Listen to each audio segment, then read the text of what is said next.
وەزارەتی سامانە سروشتیەکان ماگانە ئاگاداریەوە کە 170,000 بەرمیل بۆ بەکارهێنانی ناوخۆ بەکارهێنێ، بەڵام لەوەی ئەم کۆمپانیایە و ئەوەی کەڵک دەرەکەوێتەوە یەک لە سەرسەی ئەو بڕە نادرێتە کۆمپانیەکان. ئایا ئەو بڕە لەکوێ دیارە ناشەفافیەتێکەیە دیسان لە پرۆسەی نەوتا کە بۆ بەرهەمە ناوخۆیەکان بەکارهێنرێ بە بڕوای من ئەوەی کە بەکارهێنرێ بۆ کۆمپانیان ناوخۆیەکان بەشێکی درێتە کولفەی ئەو کۆمپانیان.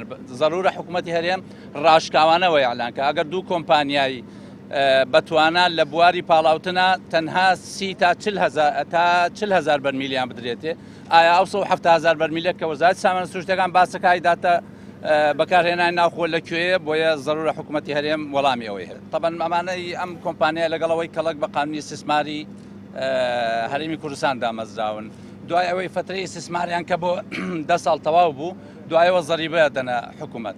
بەڵام ئەو کۆمپانیان ئەو پاڵاوگانەی کە بە نایاسایی بۆ ڕاکردنە لە چ باجی دەرامەت بێ، بۆیە حکوومەتی هەرێم ضرورە ئیعادە نەزەر بکاتەوە لەو کۆمپانیانە، چونکە ئەوانە هیچ دۆلارێک هیچ دەخلێک بۆ حکوومەتی هەرێم بەرهەم ناهێنن یان ناخرێتە خەزانەتی دەوڵەتەوە.